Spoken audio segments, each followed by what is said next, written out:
ሰላም ለእናንተ ይሁን የቸሩ መድኃኔዓለምና የቅድስት አርሴማ እንዲሁም የቅድስት ሙራይ ማህበርተኞች ከታችም ከላይም ያላችሁ የክርስቶስ ሰላም ይብዛላችሁ። እንዴት አመሻችሁ? እንኳን አደረሳችሁ ለሁለተኛ ዓመት የምስረታ በዓላችሁ። እግዚአብሔር አምላክ ማህበራችሁን ይባርክልን። በመቀጠል አንድ ዝማሬ ያቀርባለሁ። በስመ ስላሴ ክብረ ቅዱሳን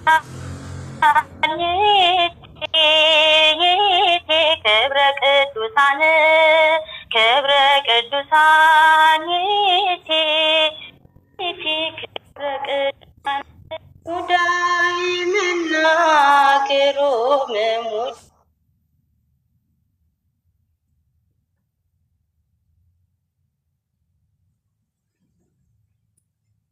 ዳይመና ገሮም ሙዳይመና የቅዱሳኑ ክብር ነሽና እንሰጥሻለን ቅኔ ምስጋና የወለድሽልን የሕይወት መና ዝናብ ያለብሽ ታናሽ ደመና ሙዳይመና ገሮም ሙዳይመና ገሮም ሙዳይመና ሙዳይመና ገሮም ሙዳይመና ገሮም ሙዳይመና ትሕትና ልብስሽ ፍቅር ውበትሽ ጽንስ ያዘልላል ሰላምታ ድምፅሽ እሳቱን ወልደሽ እሳት ታቅፈሻል ሳንዘምርልሽ መቼ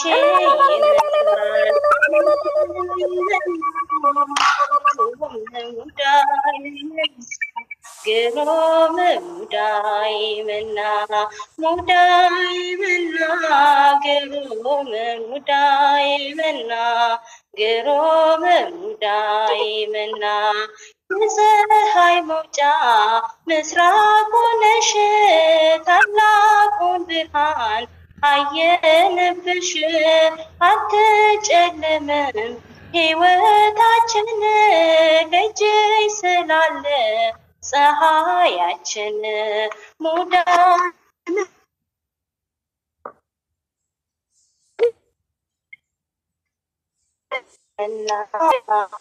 ሙዳይመና ገሮም ሙዳይመና ገሮም ሙዳይመና ሰአሊ ለነ ሰላም ለኪ ተማፀነ በኪዳነኪ ነይረግብዬ ምስለ ወልድኪ ሰማይ ወምድር ያወድሱኪ ሙዳይመና ገሮም ሙዳይመና ሙዳይመና ገሮም ሙዳይመና ገሮም ሙዳይመና ክብረ ቅዱሳን ይእቲ ክብረ ቅዱሳን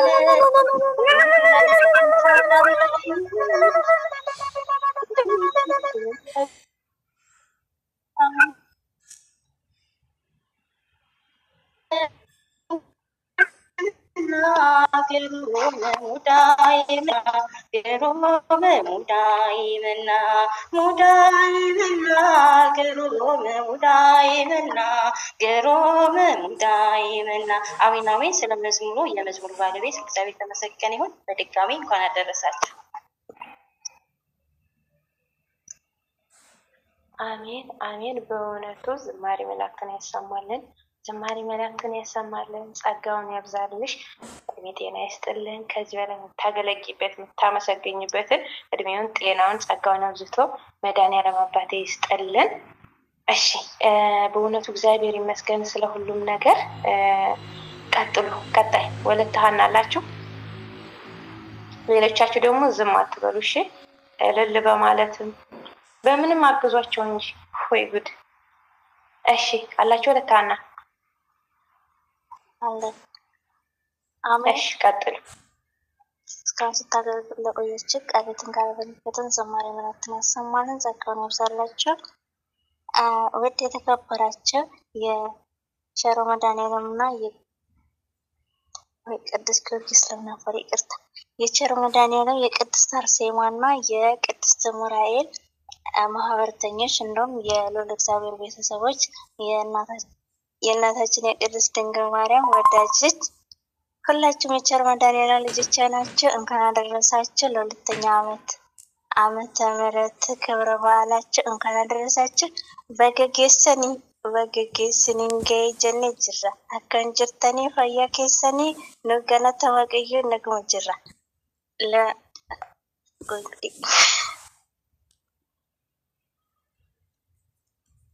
ለሙዬ እኔና ለሙዬ አንድ ትንሽዬ ነገር እናቀርብላችኋለን። በእውነቱ እንዳትስቁብን ማለት ነው። በአማርኛችን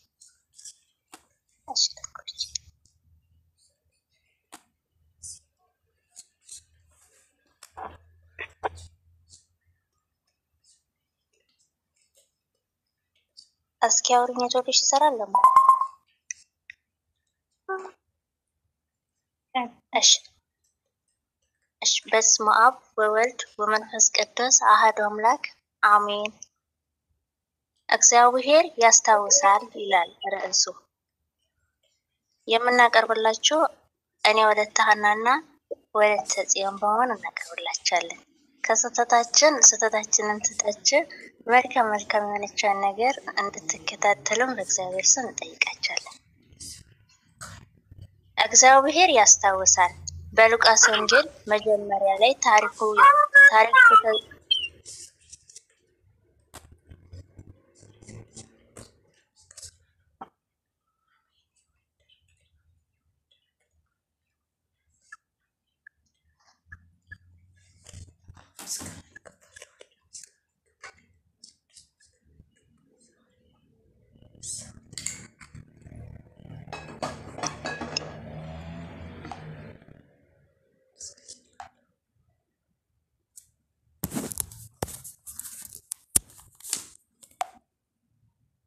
ማራው ቤተሰብ የካህኑ ዘካርያስ ቤተሰብ ነው።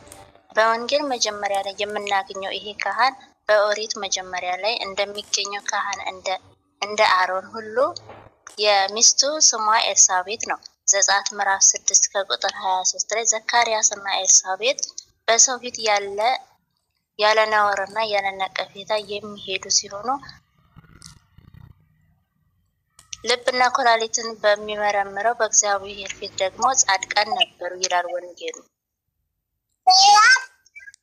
ካህኑ ዘካርያስና ሚስቱ ኤልሳቤጥ እንደ ማንኛውም ባልና ሚስት ልጅ ለመውለድ የተመኙት በወጣትነታቸው ጊዜ ነበር። በተለይም ክህነት በዘር ሐረግ ብቻ በሚተላለፍበት በዚያ ዘመን ከአሮን የልጅ ልጅ ከአብያ ቤተሰብ የሆነው ዘካርያስ ወንድ ልጅ ወልዶ ልጁን እሱ በሚያገለግልበት መቅደስ ተተክቶ እንዲያገለግል ይመኝ ነበር። ይሁንና ሚስቱ ኤልሳቤጥ መካን ነበረች። መጽሐፍ ቅዱስ እንደሚያስረዳን መካን በወንድም በሴትም ሊከሰት ይችላል። የተባረከ ትሆንልህ በሰዎችም ሆነ በእንስሳት ዘንድ ሴት ብትሆን ወይም ወንድ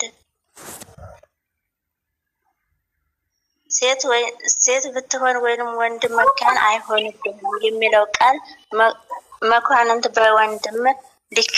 መካንነት በወንድም ሊከሰት እንደሚችል ያስረዳናል። ዘዳግም ምዕራፍ 7 ከቁጥር 14 ላይ በመጽሐፍ ቅዱስ 7 መካን ሴቶች ተጠቅሰዋል። እነዚህም ሳራ፣ ርብቃ፣ ራሄል፣ አንቶኪያ፣ የሶስና እናት ሐና፣ የሳሙኤል እናት ሜልኮል እና ኤልሳቤጥ ናቸው። ከነዚህ ሰባት መካን ሴቶች ውስጥ ያልወለደች የዳዊት ሚስት መካን ስትሆን መካን ሴቶች ውስጥ ያልወለደች የዳዊት ሚስት የሳኦል ልጅ ሜልኮል ብቻ ስትሆን ያልወለደችበት ምክንያት መካኒቷ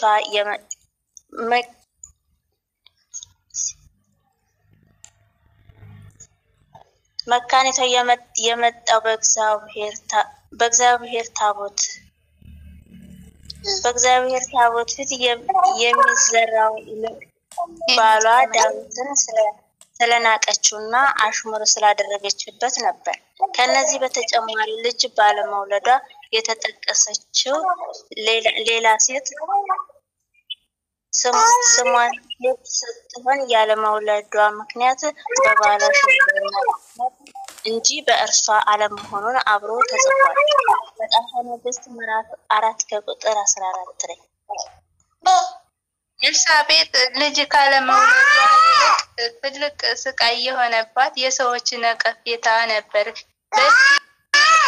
በዚህ መሰቃየቷን የምንረዳው ከጸነሰች በኋላ እንኳን ጸነስኩ ብላ ለመናገር ተሳቅቃ 5 ወራት ያህል ጽንሱን መሰወሯ ነው።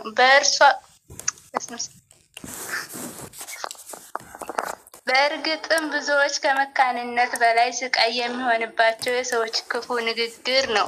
መቼ ነው የሚወልዱት? ትዳር ያለ ልጅ እንዴት ይሆናል? እስካሁን አልወለድሽም እየተባሉ በጥያቄ የሚቆስሉ ብዙዎች ናቸው። አልፎ ተርፎም በአሽሙር የሚሰደቡ፣ በነገር ጅራፍ የሚገረፉ ብዙዎች ናቸው። ለዚህ ጥሩ ምሳሌ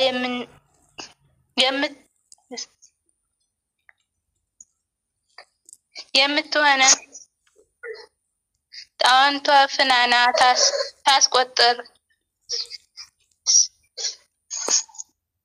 ታስቆጣትና ታበሳጫት የነበረችው ሐና ናት።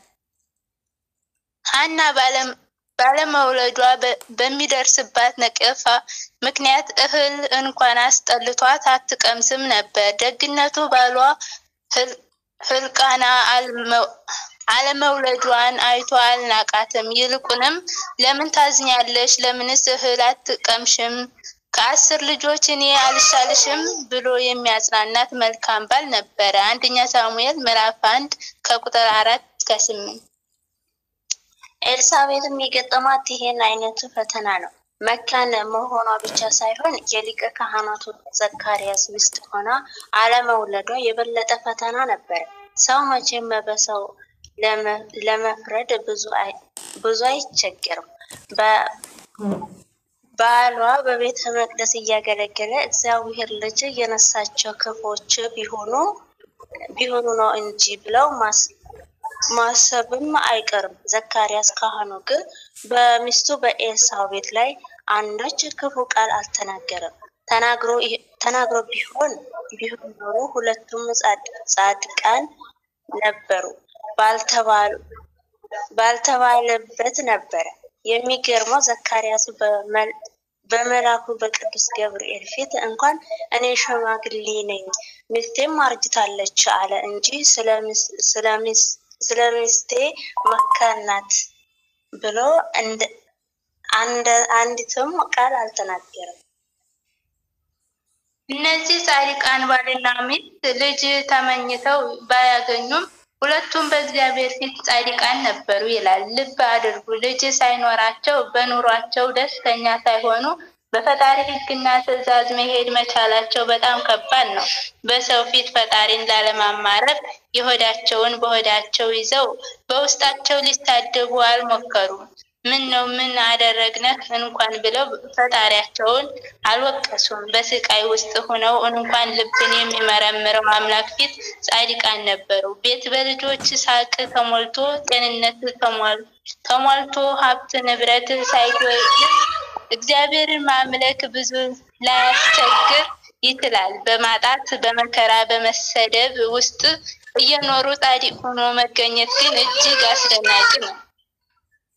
ዘካርያስ እና ኤልሳቤጥ ልጅ ለመውለድ ፈጣሪን ሲማጸኑ ቢኖሩም የወጣትነታቸው ዘመን ግን አለፈ። ኤልሳቤጥ የሆዷን ፍሬ ሳትመለከት፣ ዘካርያስ የአብራኩን ክፋይ ሳያይ እንደ ካህናት ልማድ ልጁን ለቤተ መቅደስ አገልግሎት ሳይተካ ሁለቱም አረጁ። እባክህ ፈጣሪ ሆይ ልጅ ስጠን ብለው እየለመኑ ዓመታት አለፉ። ከብዙ ዓመታት በኋላ ግን ቅዱስ ገብርኤል መጥቶ ዘካርያስ ሆይ ጸሎትህ ተሰምቶልሃልና አትፍራ፣ ሚስት ኤልሳቤጥ ልጅን ትወልዳለችና አለው። ዘካርያስ ግራ ገባው።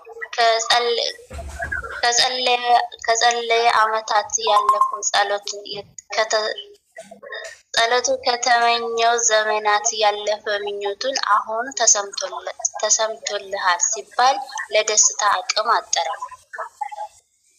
ነብዩ ዳንኤል ፈጣሪውን ሲለምን ወዲያው መልስ አልመጣለትም ነበር። ከ21 ቀን በኋላ ግን ቅዱስ ገብርኤል መጥቶ ሰይጣን ከመንገድ አዘግይቶኝ ነው እንጂ ወደ አንተ የተላኩት በዕለቱ ነበር አለው። ዳንኤልም 21 ቀን ቢዘገይም እንኳን ገና ጸሎቱን አላቋረጠም ነበር እና ከ3 ሳምንት በኋላ የጸሎቱን መልስ ማግኘቱ ብዙ ግራ አላጋባውም።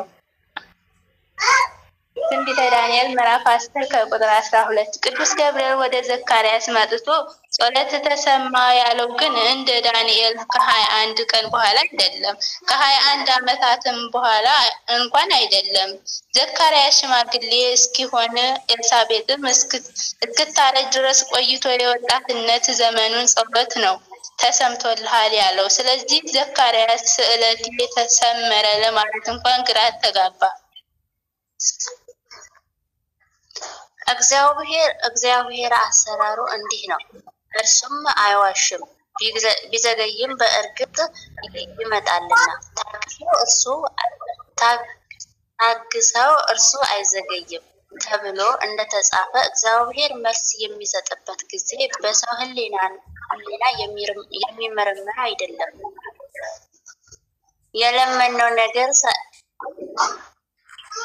የለመነው ነገር ሳይደረግልን ልናረጅ ልንሸመግል እንችላለን። ከዚያም አልፎ የተመኘነው ነገር ሳይሰጠን ልንሞትም እንችላለን። ፍቃዱ ከሆነ ግን የጸሎታችንን መልስ ከመቃብር ቀስቅሶ ሊሰጠን ይቻለዋል። ይህንን የማያምን ሰው ሙሴን መጠየቅ ይችላል። ሙሴ እግዚአብሔርን ክብርህን አሳየኝ ብሎ ለመነ። እግዚአብሔርን በአለት ላይ አቆምሃለሁ፣ ጀርባዬን ታያለህ፣ ፊቴን አታይም ብሎ መለሰለት። ሙሴ ይህን እግዚአብሔር ሳያይ ወደ መቃብር ወረደ። ሊሞት ሲል እንኳን ያልከኝን ሳታሳየኝ ብሎ ሳይጠይቅ የዋህ ሙሴ ወደ መቃብር ገባ። በመቃብር ውስጥ ሆኖ በሺህ የሚቆጠሩ ዓመታት አሳለፈ። ከዘመናት በኋላ ግን ሙሴ በታቦር ተራራ አለት ላይ እንዲቆም ተጣራ። ክብርህን አሳየኝ ብሎ ለለመነው ልመና መልስ ተሰጠው። በታቦር ተራራ አንድ ልጅም በአባቱ ዘንድ እንዳለው ክብር ያለውን ክብሩን አየ። የብሉይ ኪዳን ሰው ሆኖ ሳለ የሐዲስ ኪዳን ዕድል ደረሰው። እኛ ሰው ሆኖ ያየነው እግዚአብሔር አየው። ዘጸአት 33 ከቁጥር 18 እስከ 23፣ ማቴዎስ 17 ከቁጥር 3። እግዚአብሔር ከመቃብር ቀስቅሶ ለጸሎት ምላሽ የሚሰጥ ከሆነ ለዘካርያስ በትርጅናው መልስ ቢሰጠው ምን ያስደንቃል? እነዚህ ላይ አንድ ጥያቄ እናንሳ። እግዚአብሔር ለካህኑ ዘካርያስ እና ለሚስቱ ኤልሳቤጥ ልጅ መስጠቱ ካልቀረ ለምን ወዲያው አልሰጣቸውም? ልጅ በልጅነት ነው እንደሚሉት በልጅ አእምሮት በተሰቃዩበት እና በደስታ ሊያሳድጉ በሚችሉበት ጊዜ ልጅ መስጠት እየቻለ አእምሮታቸው ከጠፋና ተስፋ ከቆረጡ በኋላ መስጠቱ ለምንድን ነው? ሽማግሌ ዘካርያስ ልጁን ሮጦ በሚያጫወትበት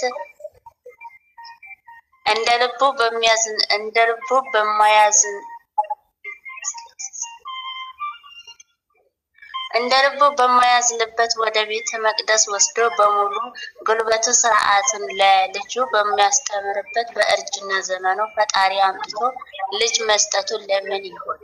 አንዳንድ ሰው እንደሚለው ፈጣሪ ካላጣው ጊዜ ምን ነው ቀደም አድርጎ ቢሰጣቸው አይችልም ነበር?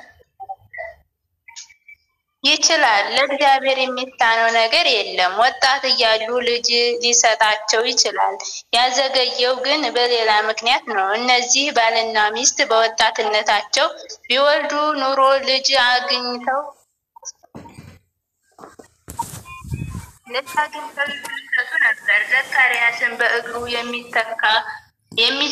የሚተካ ካህን ያገኝ ነበር። እግዚአብሔር ግን ለእነዚህ በሕጉና በትእዛዙ ለሄዱ በፊቱ ጻድቃን ሆነው ለተገኙ ባልና ሚስት እንደ ማንኛውም ሰው ልጅ ብቻ ሊሰጣቸው አልፈለገም። ከሴቶች ከተወለዱት ሁሉ ከእርሱ የሚበልጥ ማንም አልተነሳም ተብሎ በጌታ የተነገረለት ነቢይ፣ ሐዋርያት፣ ባህታዊ፣ ሰባኪ፣ ካህን፣ ሰማዕት ሊሰጣቸው ፈለገ። በኦሪት መቅደስ የሚያጥን ሳይሆን በባህር መካከል አምላኩን የሚያጠምቅ ቅዱስ ልጅ ሊሰጣቸው ፈለገ። ከእናቱ ማህፀን ስብከት የሚጀምር ከሞተም በኋላ ስብከቱ ከዳር ዳር የሚሰማ መምህር፣ የሙሽራው ክርስቶስ ሚዜ፣ ከፀሐይ በፊት ያበራ ጨረቃ፣ ከቃል መምጣት በፊት የተሰማ ድምፅ በመወለዱ የብዙዎች ደስታ ምክንያት የሆነ ዮሐንስን ሊሰጣቸው ፈለገ። ዘካርያስና ኤልሳቤጥ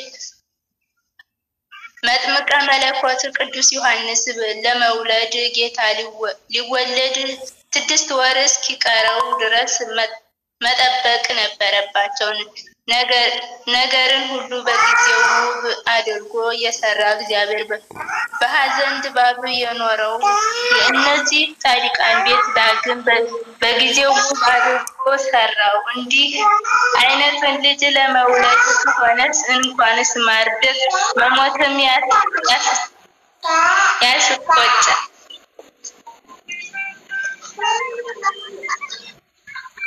አንድ ነገር እንጨምር። ቅዱስ ገብርኤል ለዘካርያስ ጸሎተ ተሰምቶልሃል ሲለው ዘካርያስ የደነገጠው ከዚያ እርዝመት እየተነሳ ተስፋ ቆርጦ ጸሎቱን ዘንግቶ ስለነበረ ነው። ዘካርያስ የጸለየውን ጸሎት ቢረሳውም እግዚአብሔር ግን አልረሳውም። ዘካርያስ ማለት የስሙ ትርጉም እግዚአብሔር ያስታውሳል ማለት ነው። የጻድቃን ወዳጆችና የመጥምቁ በረከት የጻድቃን ወላጆች እና የመጥምቁ መለኮት በረከት ከሁላችን ጋር ይሁንልን። ቅዱስ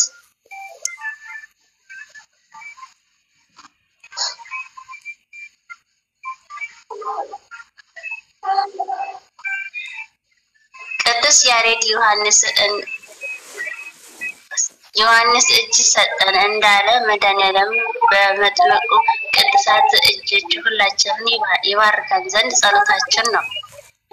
ላልወለዱ ሁሉ እንደ ዘካርያስና እንደ ኤልሳቤጥ እግዚአብሔር ያስታውሳቸው። ሁላቸውን ድረስ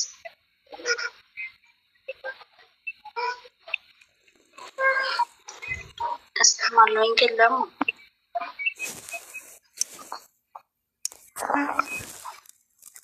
አሜን። ስለተከታተላችሁ እናመሰግናለን። እግዚአብሔር ይስጥልን፣ እግዚአብሔር ያክብርልን። በእውነት ይቅርታ አድርጉልን ስለመቆራረጡ ዘምረን በዚህ ለሙዚቃ ይተዋል። ልቤ በእግዚአብሔር ጸና አፌን አልለቀቅኩም ለስሙ ምስጋና። ልቤ በእግዚአብሔር ጸና አፌን አልለቀቅኩም ለስሙ ምስጋና። በጠላቶቼ ላይ አፌ ተከፈተ ማዳኑን አይቼ ልቤ ተደሰተ። እንደ እግዚአብሔር ያለ ረዳት ማንስ አለ? ደካማ ባሪያውን ስለተቀበለ። ልቤ በእግዚአብሔር ጸና አፌን አልለቀቅኩም ለስሙ ምስጋና። ጠግበው የነበሩ እንጀራን ተራቡ ተርበው የነበሩ ጠገቡ መች ጎድሎብኝ ያውቃል አንተን ተደግፌ ደጆች በረከት ተሞልቷል መዳፌ ልቤ በእግዚአብሔር ጸና አፌን አላቀቅኩኝ ለስሙ ምስጋና እግዚአብሔር ይገድላል እንዲሁም ያድናል የኃይለኞችን ክንድ ሰብሮ ይታደጋል መካኒቱ ሐና ወለደች 7 ስራ ይደንቀኛል በቀን በሌሊት ልቤ በእግዚአብሔር ጸና አፌን አላቀቅኩኝ ለስሙ ምስጋና ምስኪኑን ከጎድፍ ያነሳል ከምድር ይዘረጋለታል የክብሩን ወንበር ተመከሪ ልቤ ሐናን ተመልከቺ እግዚአብሔር ለጋስ ነው ለጠበቀው ከቶ ልቤ በእግዚአብሔር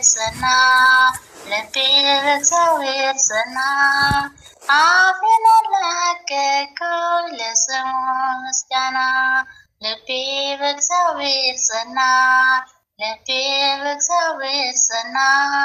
አፌን አላቀቅኩኝ ለስሙ ምስጋና አሜን አሜን። በእውነቱ ከስር ሆናችሁ ከዳቀን ከመምህራችን አንስተን ሁላችንም በልዑል እግዚአብሔር ስም ይቅርታ እንጠይቃለን።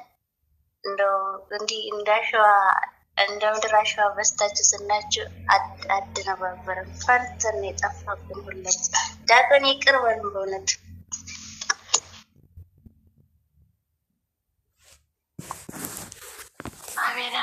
አሜን።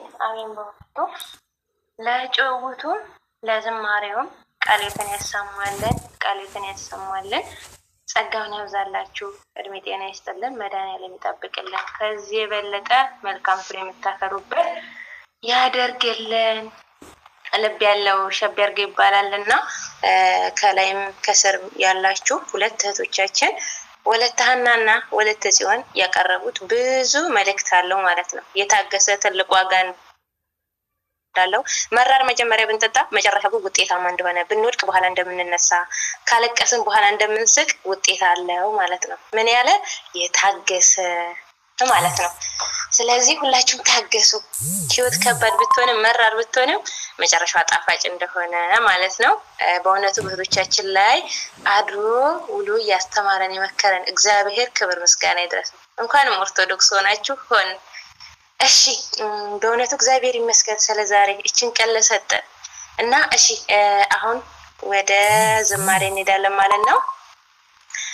ኮኪ አላሽ ሶሊያናም ካለሽ ቀጥይ። እሻው ወደ እህታችን እንሄዳለን። ጃላስቴታኒ ጉባስቴታኒ ከኑ ደገፈታኒ ሴራን ነው ደገፈታጂና ሶሊያና ይራቴ ከመደንዴሱን እትፎፊ ጀቹዳ እሺ እንደገፈና ከመቴ የቸሩ መድኃኒዓለም ሰማዕታ ቅድስት አርሴማና ቅዱስ ራኤል ማህበርተኞች ፍጹም በሆነው በእግዚአብሔር ሰላምታ እንደምን አመሻችሁ እንደምን ዋላችሁ እላለሁ። በእውነቱ እናንተ ዝቅ ብላችሁ እኛን ከፍ ስላደረጋችን እግዚአብሔር ዝቅ ያሉትን ከፍ ያደርጋልና ከፍ ያደርግልን እግዚአብሔር ያክብርልን ብለናል። እስካሁን ስትገለገልን ለነበረው ደግሞ እግዚአብሔር ይስጥልን መድኃኒዓለም ያክብርልን ለሁላችሁ ቃሌትን ያሰማልን። እሺ ማርዬ ካለሽ ከፍ በይ እንቻላለን። እሺ ፈጠር ያለች መልእክት ያለው አቀርብላችኋለሁ በትህትና እንድትከታተሉኝ ስህተትም ካለ እንድታርሙኝ በእግዚአብሔር ስም እንዲሁ በቅዱስ ሚካኤል በታላቅ በገናና ምስል በአባት ይጠይቃችኋል። እህቴ ካለሽ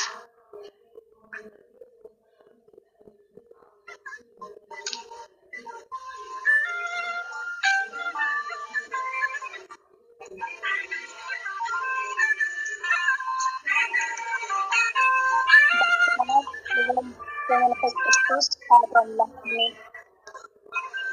ስለተፈቀደ ባለሙሉ ጸጋ ይላል። ባለሙሉ ጸጋ ኪዳንሽ ሕያው ነው ለልጅ ልጅ ደስታ ሞትን የሚያሽር የሚያስብ ቆይታ የጠራሽ ይድናል ልቦና የማይቻል ስልጣን ተሰጥቷልና ስሜት እንቅፍ ሆኖኝ የዘወትር ቀለቤ በመንገድ ስጓር እያኖርኩ በልቤ ብቸኝነት የለም አልኩኝ አጠገቤ ጌታዬ የሰጠኝ መጽናኛዬ ክታቤ ጠፍቶ እንዳይበተንብኝ ምልክቴ ከጥላት ፈለጻ የምጠለልባት እጆች ዘርግቼ ብቆም ለምስጋና ሞገስን አሰጭኝ ከሰማዩ መና ሞገስን አሰጭኝ ከሰማዩ መና አይረበኝ እንጀራ መሶቤ ሙሉ ነው በዘላለም ሲስ ተማር ተምጥነው እንዳይጣማኝ ውሃ ፍቅርን ተጎንጭቤ አለሁ እስከዛሬ አንቺን ተጥቅቼ ችግርና ድካም ሁሉንም ረስቼ በዓለም ግዴታ በስጋ ፈተና ደስታን ከሚመስለው ከፍታን ጎዳና እንዳይመራኝ ጥላት በሃይማኖት ልጽና ማስተዋልና አላብሽ እምነትና ስለጎደለብኝ የኖረው ቋት ከቤቱ ኮብልዬ በከንቱ ምኞት ነገን በማላውቀው በቀጠሮ ቤት በችኳዩ ስፍራ ከሚያልቀው ሞት ልብ እንዳይገለኝ ጠብቂኝ አደራ ጌታዬ እናት ባለኝ አመስግኜ ነፍሴን ላተርፋት